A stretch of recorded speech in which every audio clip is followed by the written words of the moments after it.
Hey guys, welcome to NIghtCap. I am your host, Sharice Nicole. Listen, we have a great show for you tonight. Hats off to Bishop. Again, he joins us every second Tuesday, him and First Lady, as we talk about relationships. And shout out to my co-host, Akeem, who could not join me tonight, but we do have a special pair of guests today.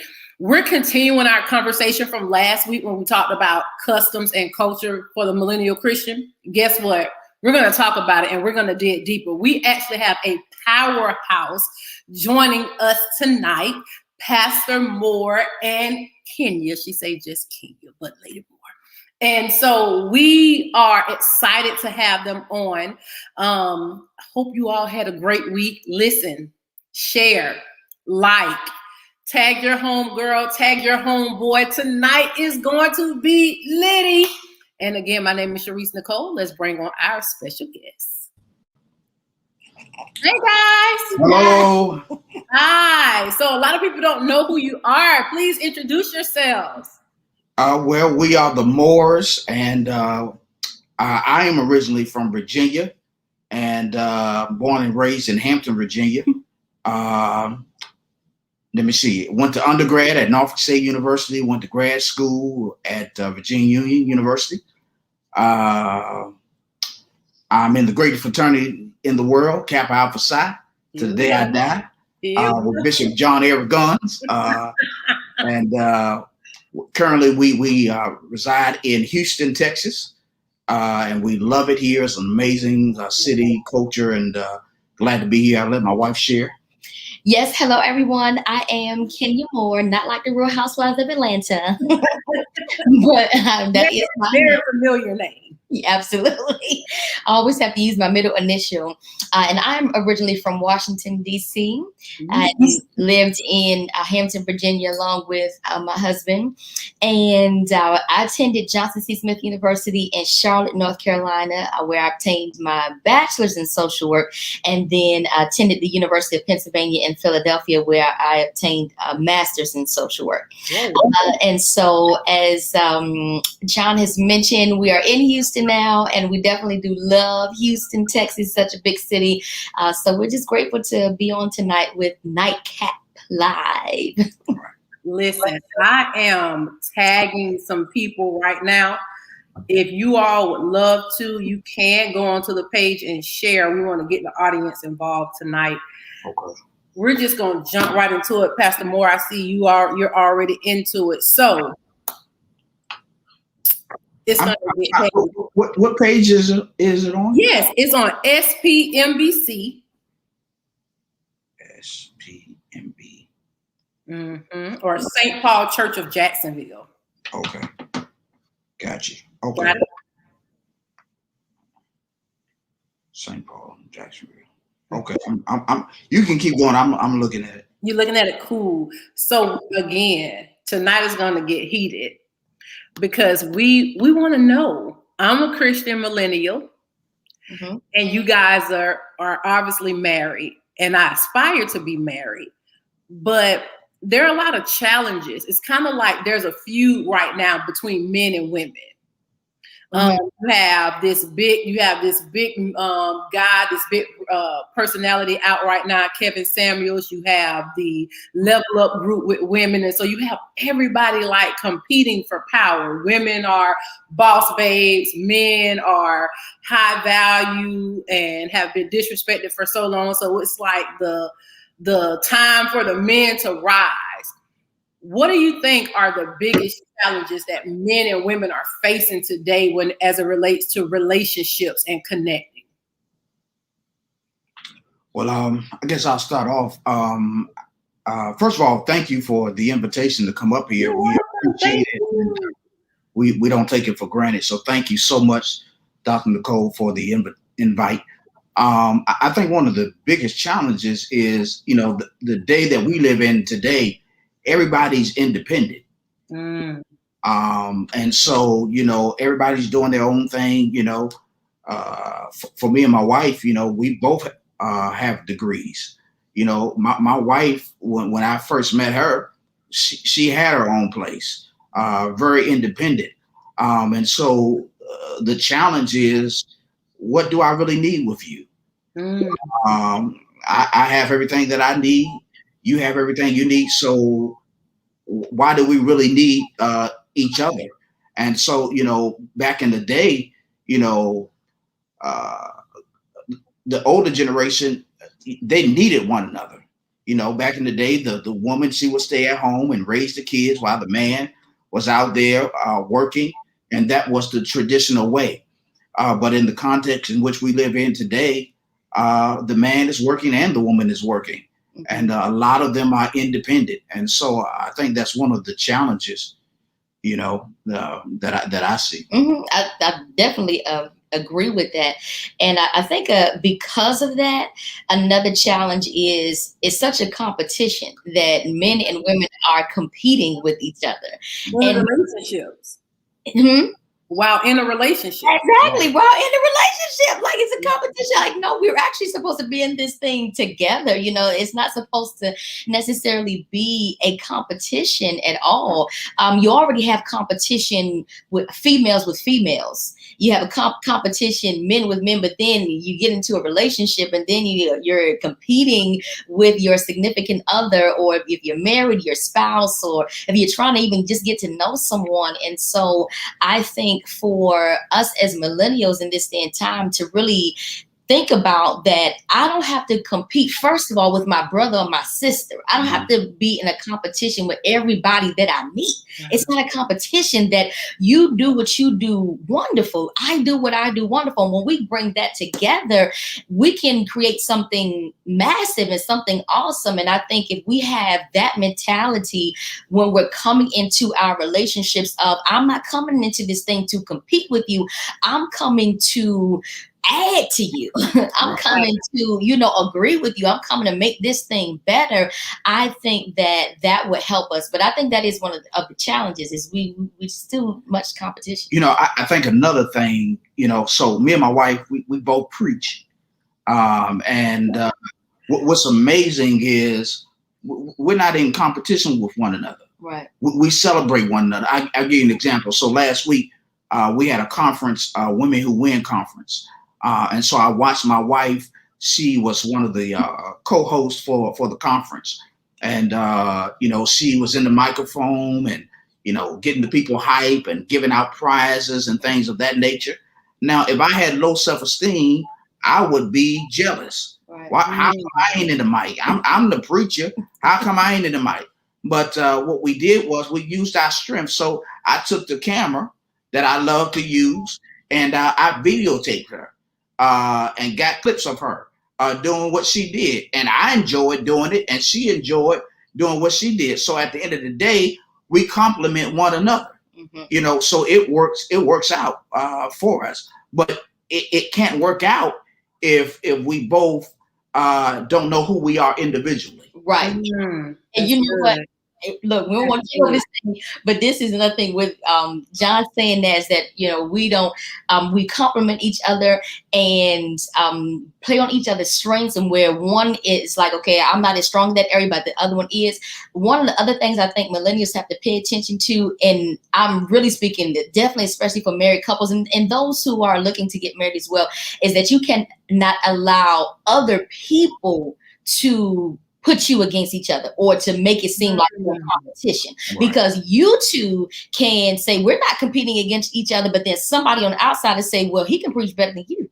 She can preach, oh my goodness gracious, she can run corners and circles around you. No, when you have to shut those people down on the outside that want to make it a competition. You're not, but then other people come in, and then if that little crack is open, oh my goodness gracious, that can wreak havoc in a relationship. So you got to also be mindful that you don't allow anybody else to make it seem like you're in a competition against each other. Wow. Do you believe that another reason why millennials struggle is because of gender role defining? Something that one of the audience, the viewing audience said is that some wives try to be the head. Some women try to be the head of the house versus the men. And oftentimes in millennial relationships, you will see women being the more dominant versus the male. Mm-hmm. Do you believe that that is causing another like friction and the reason why millennials are not really connecting like that? One of the things I think that you have to know each other's strengths, and like I said, and each other's weaknesses. I give you an example. You know, I'm not the bill payer. You know, so my wife tell me how much money I need to put in. I just give her the money. Right. That ain't my strength.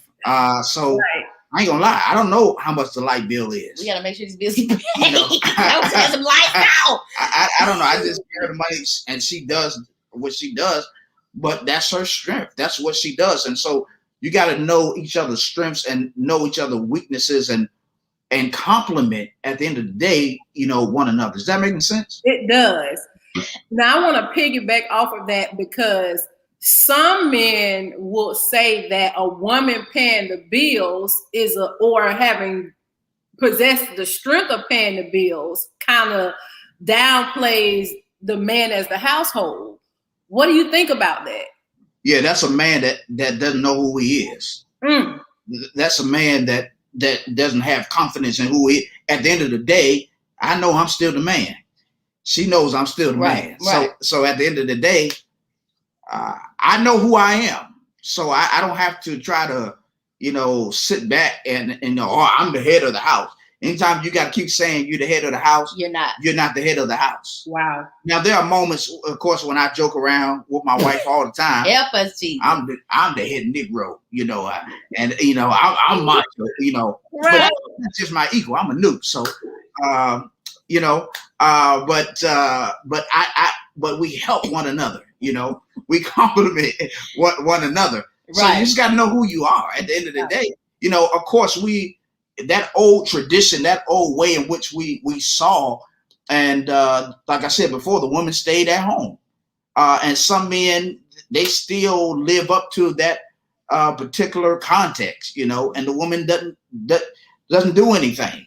But nowadays, the women, they're educated, they're independent, they have careers, but you got to know who you are as a man individually and be okay with that, you know? Yes. And, you know, I think also we have to go back a little bit and look at the historical context of how men were raised, of how women were raised, you know, just like as Black people, how we have to go back to sometimes what our ancestors experienced in slavery and how there are certain things that we still do today, certain things that still happen today that stem from the residue of we didn't experience it directly, but the vicariously experiencing things from our ancestors through slavery. That's like, wait a minute, we're not enslaved anymore. You don't have to experience that. And so for a lot of women specifically, going back to where women didn't have the right to vote. You know, women couldn't be presidents and CEOs. Women couldn't even preach in church, you know, let alone be somebody's pastor, somebody's bishop. Women couldn't do these things. And so you have this whole feminist movement, this womanist movement that has sprung up and way before now. And now it's like, oh, goodness gracious. And then you have the Me Too movement, all of these things. And so the thought process now with a lot of millennial women is, you know, oh, I'm woman, let me roar. And so I'm not going to let nobody, especially not no man, you know, tell me what I'm going to do, what I'm not going to do. Submit to who? You submit to me, you know. So that's the voice now. But it doesn't stem from just now. It stems from our mothers, our grandmothers that said, you know, and this is one thing I teach. I've taught general parenting education classes, and I've let a lot of my parents know that you cannot just look at your children now, but you got to peel back the layers. You got to look at your generation. Then you got to look at the generation before that, the generation before that. Each generation said, my children not going to have to struggle as much as I did. So the women are saying, the next female generation not going to have to struggle as much as I did. But they didn't realize that some of the seeds they were planting was, we just push the men out the way, and we emasculate men and make them feel like they're nothing. And then even on the men's side, it's like, oh no, we macho, so we gonna always, you know, take the lead. We'll put our foot on their neck if we want to, but that's not how it's supposed to be. Wow. think for millennials, we have to look back at that history and see, okay, some things we need to pull from it, but it's all right for us to create a new narrative. Right. And like my husband said, when you understand more and more of who you are, yes, as an individual, and you have dealt with your own stuff, you know, as an individual, then you won't feel threatened even by your mate. You know, it'll be like, yes, thank you. Now, this one more thing with this, that there are some men who are looking for women that know how to go get it. You know, that know how to handle their business. You know, there are more millennial men, right, I believe, in this day and time that don't want a woman that's just at home, that's not, you know, that's just taking care of kids, that don't know how to make no money, that can't bring nothing to the table. There are more millennial men that like, yeah, I need you to bring something to the table. I need to know that if something happens to me, you my ride or die. You can take this thing, you can build this business just as much as you know, and we'll move on. You know, for me, that was one of my prayers to God, that would send me a woman who was saved, sexy, educated, and because from my context, all I saw was women who stayed at home while the men worked, and they never fulfilled their purpose. You know, they just stayed home all the time and was never engaged. You know, they just raised the kids. But I wanted somebody who was educated. And so when I met my wife, I was actually in undergrad and she was in grad school at UPenn, and I was at Norfolk State. And so at the end of the day, she's able to compliment me. And where I'm weak, you know, she's strong, and certain things that I may not understand, she can pick up. And vice versa, and we're able to complement one another. But at the end of the day, like I said before, it all starts with you knowing who you are, and that's imperative. Here's the reality. The reality is, if it wasn't for women, we wouldn't have church. Nothing. You know, the majority of our church are made up of women. If women say we ain't coming to church, that's it. There won't be no church. That's it. You know, and yet we don't want to use them. We don't want to value who they are. That day is over. Right. You know, so I think it's critical that we value the importance of a woman.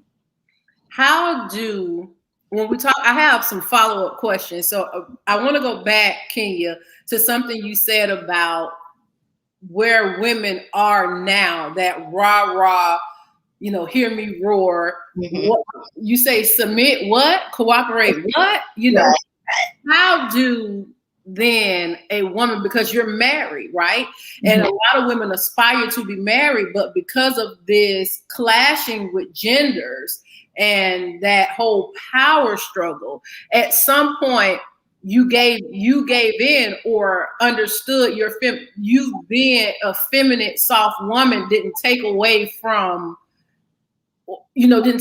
who you were and the influence you had in your marriage. Mm-hmm. What advice would you give to women that are that rah and submit to me? I'm the woman. I'm educated. You know, what advice would you give to those women?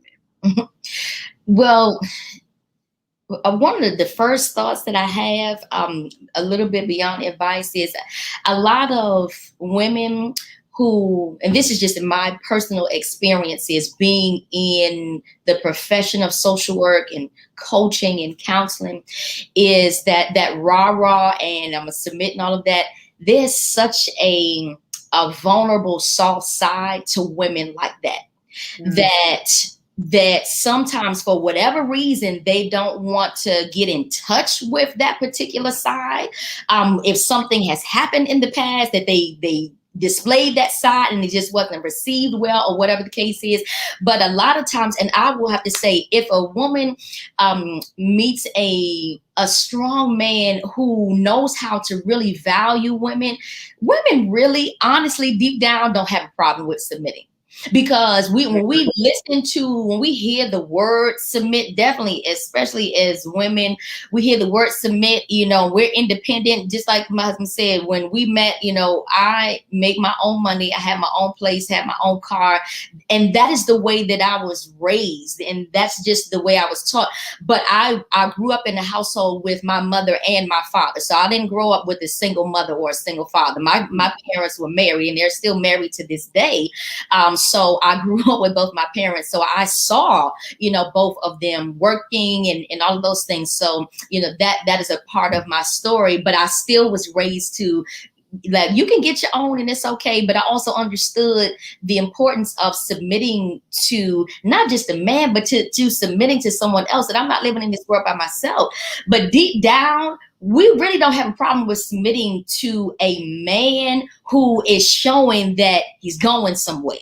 It's showing that he can lead, that he's doing something, that there is vision, that, like, absolutely. I was looking at a post the other day. Someone was talking about strong women, independent women, who are CEOs of companies, who just got it, who are even pastors themselves and preachers, but that were not married, and then they are married, that they wanted a husband who, at least when they got off the job, when they went home, that they're like, I done led all these people for 8 hours of the day. I want to come home and can you lead me? Because I don't feel like leading no more. I'm good. Let me lay on your chest. I'm good. So even the strong women, a lot of strong women can portray that voice and message that you ain't gonna tell me what to do. But deep down, it's not even about telling you what to do. It's just that I got you.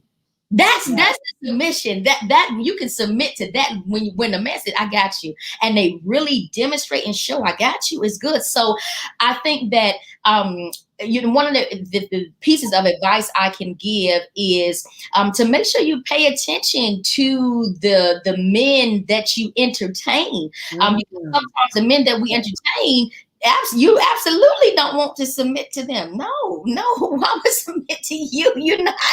You're showing that you're not going anywhere. And I'm not because nobody is perfect. All of us have flaws. All of us have fallen short of the glory of God. Literally everybody. And anybody who says that they haven't, they are lying. So yes, with flaws and all, but even with your flaws, there still should be some demonstration, some action to show you had it somewhere. You got some goals, you got some vision. I can work with that. We can work together with those things. And so, be mindful of the men that you're entertaining. Now, I'm not going to get too deep spiritually here and everything, but you do have to watch. Go deep, Kenya. Okay. The text says you got to watch as well as pray. So as you're praying, you also have to make sure you keep your eyes open and watch as well. So that's a little advice that I can give is watch, and that's something that I've had to throughout my career in college and just working and everything, even prior to getting married, just having to really watch, pay attention, as well as praying who I entertained and who I did not entertain. Wow. Pastor Moore, as I listen to Kenya give that advice, I want to ask you, what advice would you give to the millennial male that wants to be married, but he's encountering these strong women that have these walls up, or she's beautiful, she's strong, she's Christian, she has her own, he clearly knows she can add, but she struggles with that submission that I've made it this far, I don't need you, but I need you. What advice would you give to that man that's encountering that kind of woman? Right. I really think that, a man needs to get some advice from other men who may already be married and who are successful and seeing how they model it. I always learn by not so much by what somebody say, but how someone's action occurs. And so I think that if you want to be married to a strong woman, or you're talking to a strong woman, find another man and ask him questions, and that's already married, and then also whoever you're dating that's strong, have those questions, ask those real questions, and being confident with yourself. I think that's one of the key things. If that makes sense. Mhm. I was looking today. I'm trying to find it really quickly. Tasha Page Lockhart, who's a gospel singer, she had put a post on, and her post. The title of her post is "Before You Marry."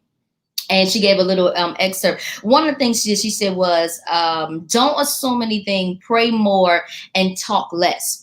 And so when she said pray more and talk less, it did make me think, because I understood exactly why she said pray more and talk less. Because sometimes, for men and for women, definitely for women, you can just be talking, like, let's be quiet, please, don't be like talking.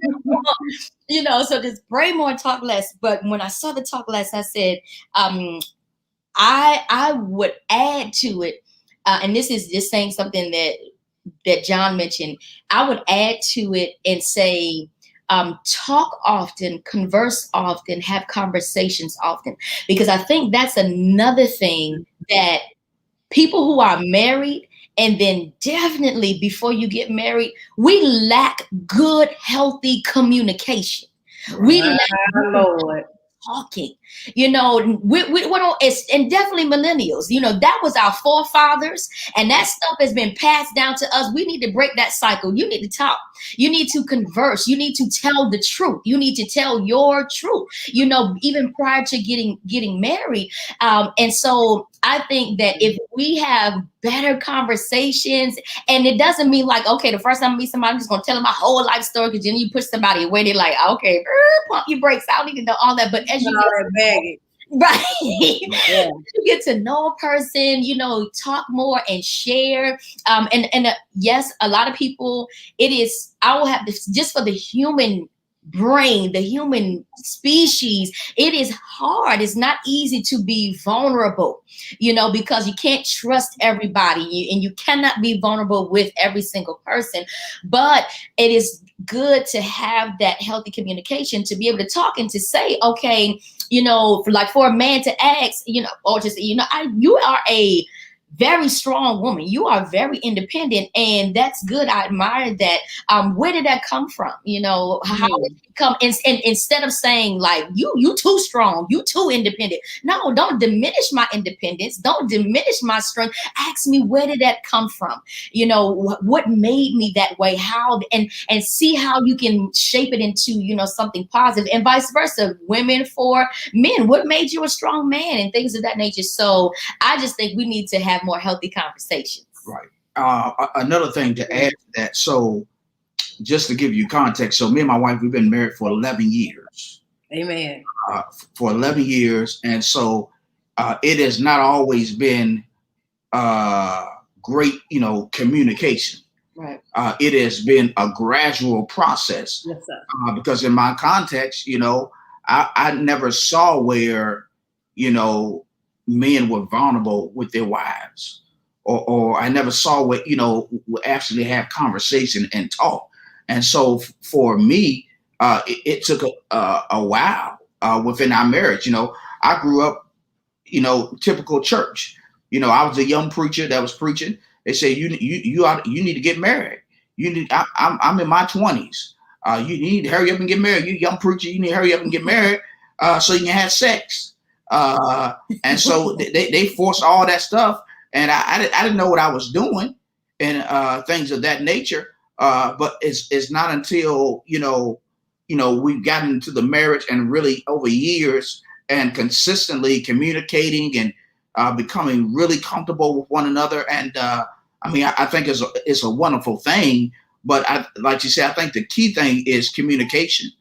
And the sad reality is that a lot of millennials are not taught that. Right. Are not taught communication. A lot of them just taught fussing and fighting because that's what they have seen. Right. But just having clear communication and just really talking, especially with men. Right. Most men can be going through things and are silent. Right. Suffering in silence. Yeah, suffering in silence because we don't know how to communicate, because it was never taught to us. And so I think communication is critical, especially if you're dating someone and you plan to get married and to do it for life. I think communication is critical. And so I think just for me and my wife, that is what has helped us over a gradual time, over a gradual period. And we're still learning. Right. After 11 years, we don't get it right all the time, but we're still gaining and communicating and being more vulnerable with one another. Right. Pastor Moore, how did you, and I know you're saying it's happening gradually, but at some point you made a decision to be vulnerable, to not be vulnerable, or at the time where you struggled, did it have anything to do with trust? Because I hear a lot of men say they become vulnerable with their wives or with their whoever they're dating when they feel that they can trust them with the emotion and or feeling and or kind of like the secret of what they're dealing with. At what point did you say to yourself, I can trust Kenya to be vulnerable? Was it before you married her or doing after the marriage? Well, for me, I don't think it's for me. I don't think it's necessarily trust. I've always trusted my wife. I just never knew how to communicate. I didn't know how to really express myself. And so a lot of stuff I would just harbor in my heart because I didn't know how to communicate, because once again, wasn't necessarily taught to me how to really communicate with my wife. So I really learned communication through our marriage. And I've always trusted my wife. And so now I'm being, I would say, more more. Let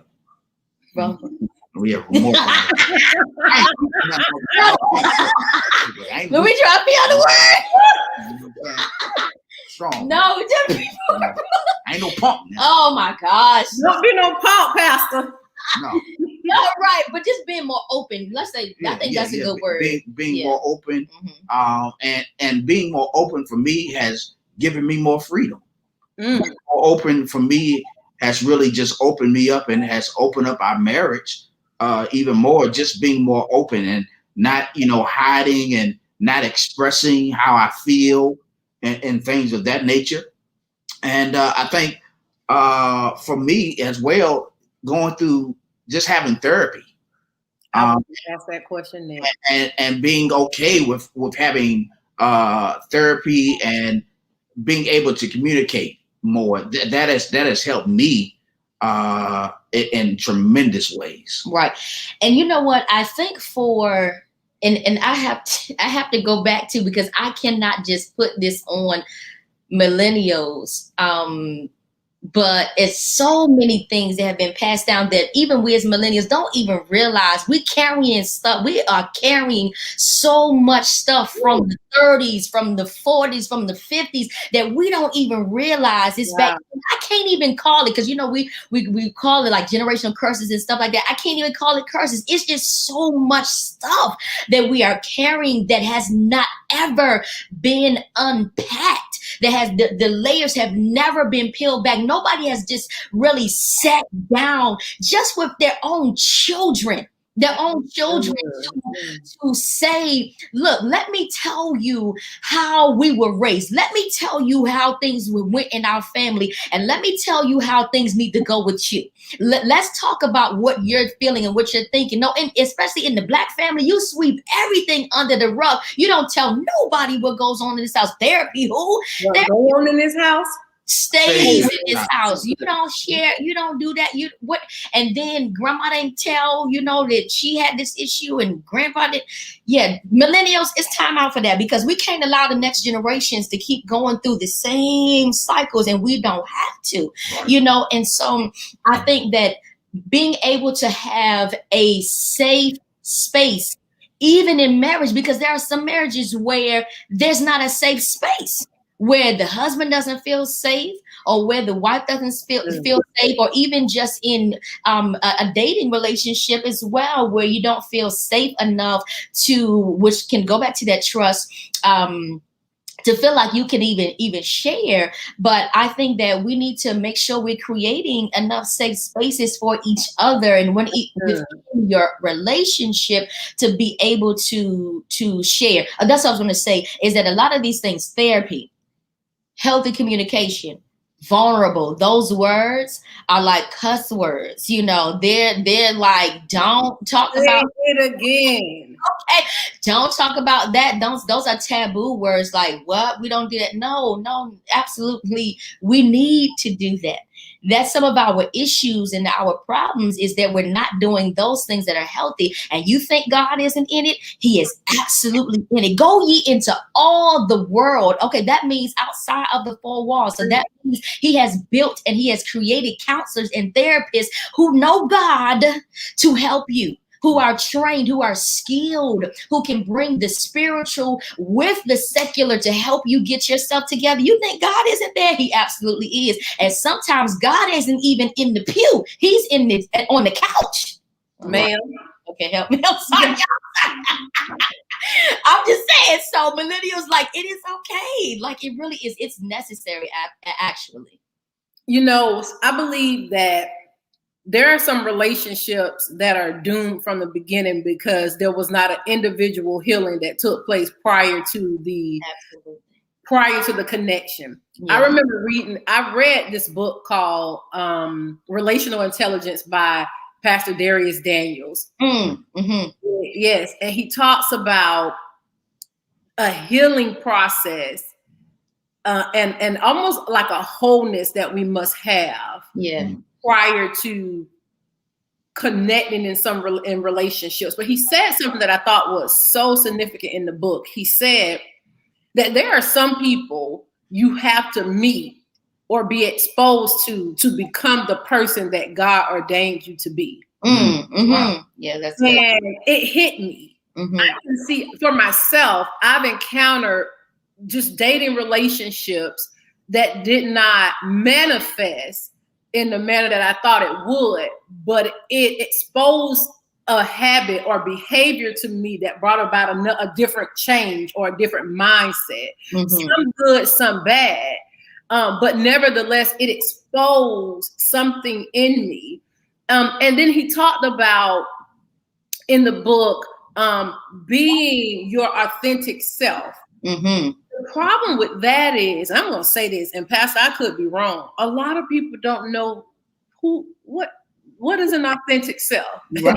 Is there authenticity is vintage. You can be whoever you want to be on social media. You can be whoever you want to be. So no one is really their true self. So when they get into relationships, there's something that we say you meet people's representative.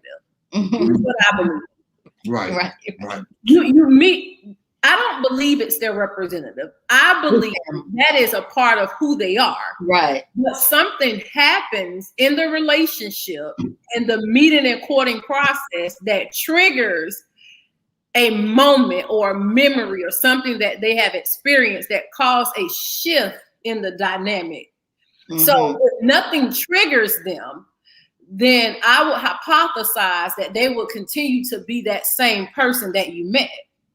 But then some behavior gets in the way of maybe something that they struggle with or something that triggers them that causes them to revert back to something that may not be healthy or maybe a part of them that they struggle to not be. Mm-hmm. Now, that's just my hypothesis. What do you guys think? I know that was like kind of deep, but what do you guys think about that? Yeah, well, I actually totally agree with that because, you know, when you get into relationships, and this is not even talking about just marriage, just relationships in general, even friendships, you know, even in friendships, certain things you meet somebody, and I'm going to give an example. And this is when I was in elementary school, and we're thinking about elementary school, be like, oh, you didn't know anything. But I had and that's what people think that children don't know anything. So much more. They think so much more than you think, especially at the same time. These children have been here before. But I had a best friend, and we were best friends for pretty much most of our elementary school lives. I went to a private school, and then I transitioned to a public school, which at that time I did not like at all. I wanted to go back to my private school. But my mom moved into this public school because she said, everybody's not Black.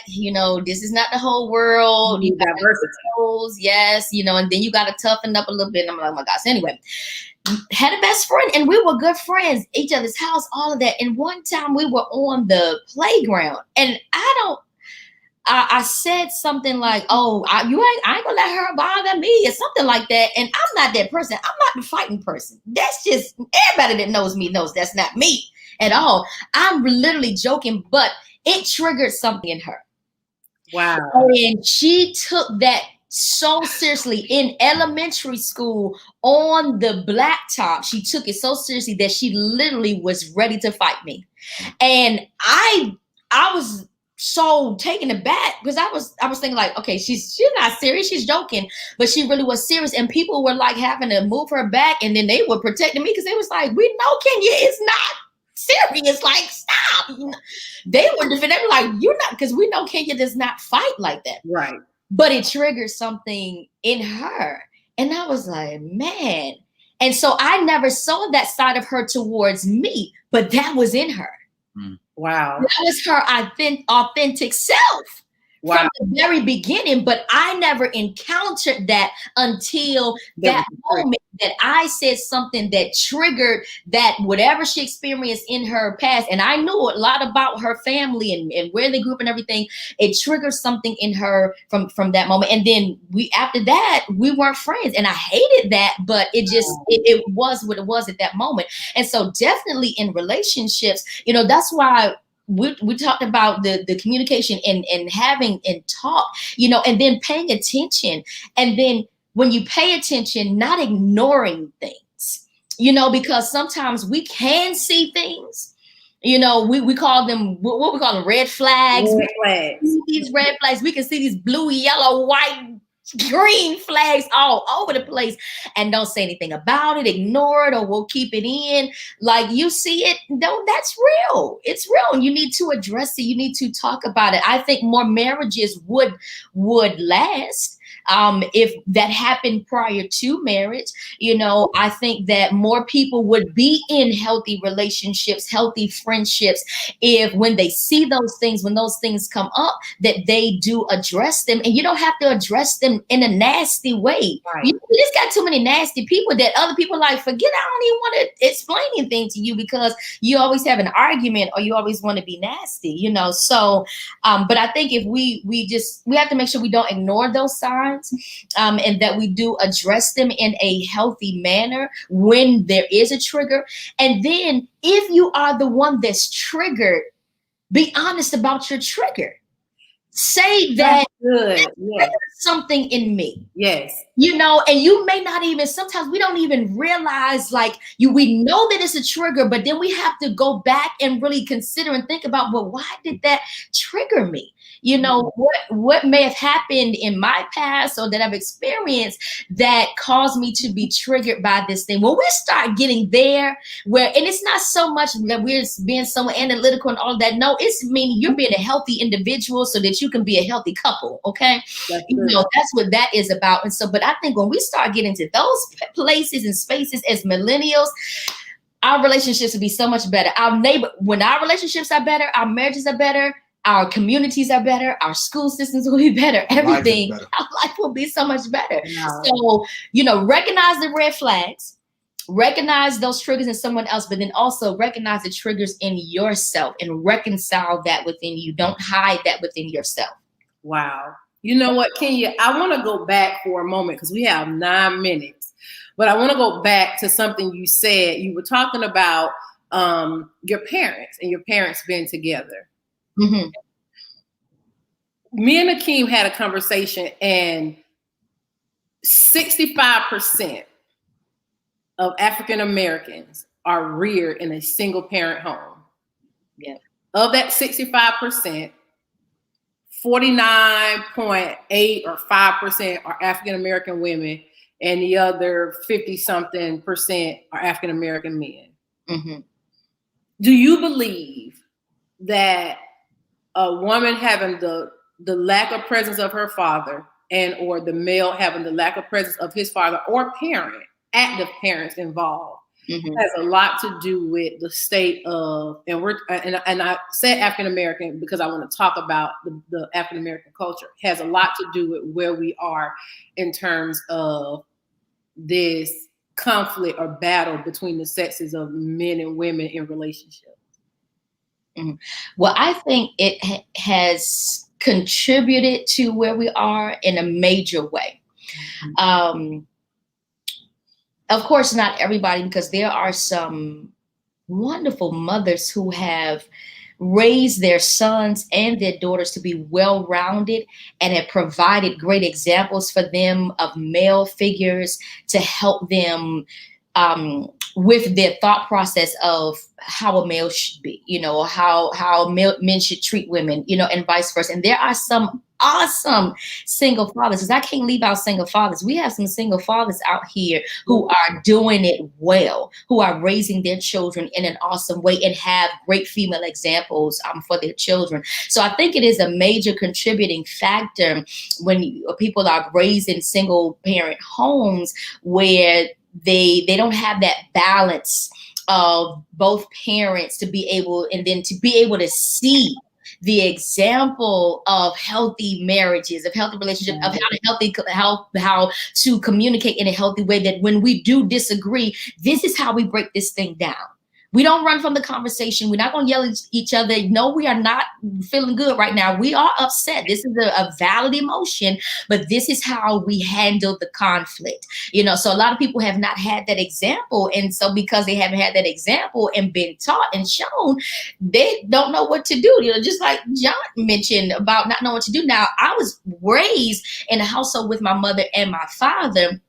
However, I was more close with my mom because we were always going everywhere. My dad, he was a homebody, just a countryman from the country, even though he was in the city for years, but you couldn't take the country out of him.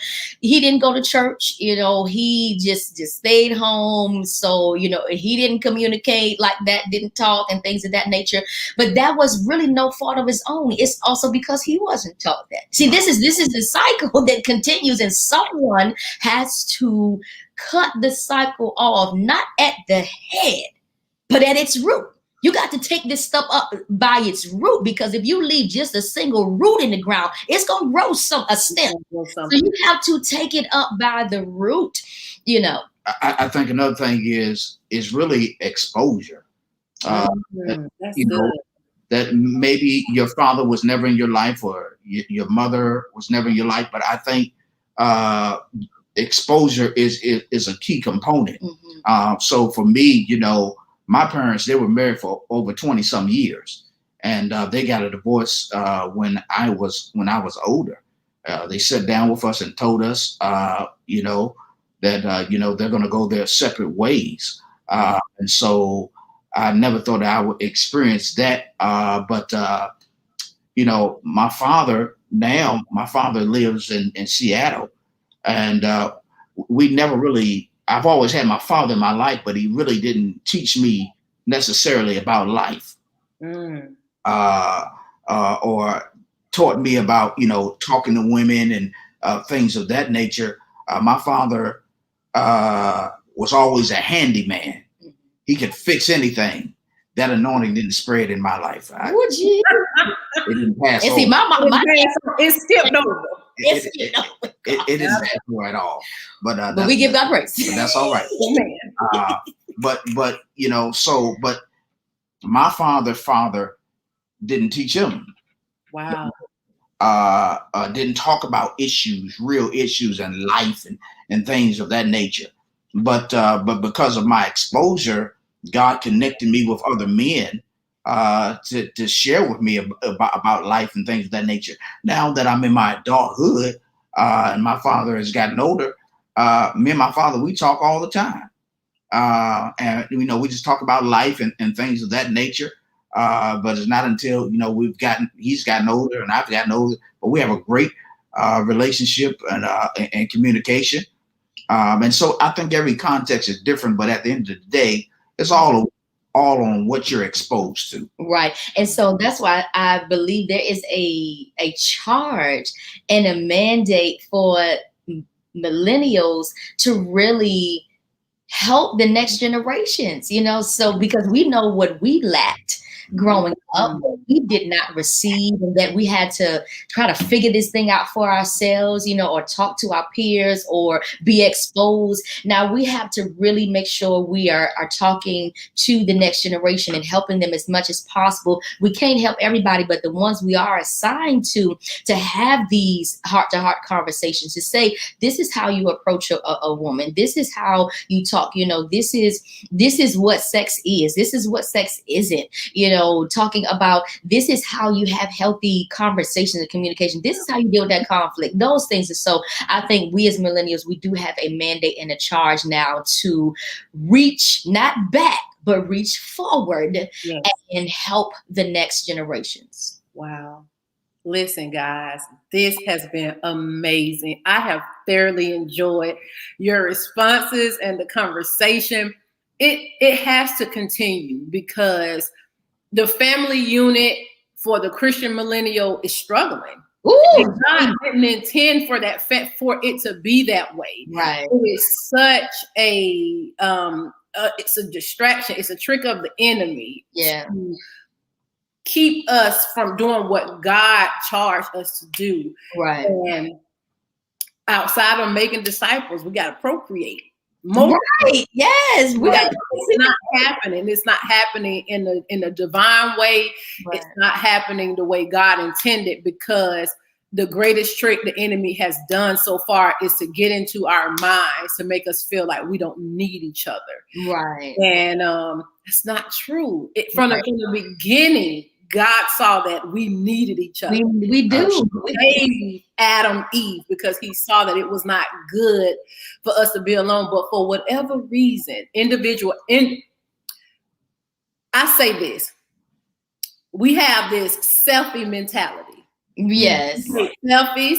Right. We have this everything is self-care, self-love. You right. Keep on and bust hell wide open. I know. Selfish, taking selfish self-care. No, God didn't call us to that. He called us to selfless and love and to take care of each other. So I want to thank you for being a part of NIghtCap. You guys have to come back. Thank you for having us. Thank you for having us. So, and listen, call Lakeem and tell him how you really feel. We will. Listen, guys, Pastor Moore and Kenya Moore, not to be confused with Kenya Moore. Follow them on their social media handles. I'm sure it's Kenya Moore and John Moore. Right. Yes, Instagram is Lady K Motivate.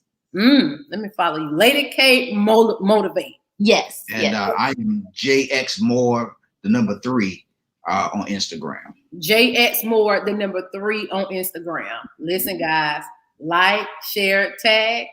This has been NIghtCap. Take care.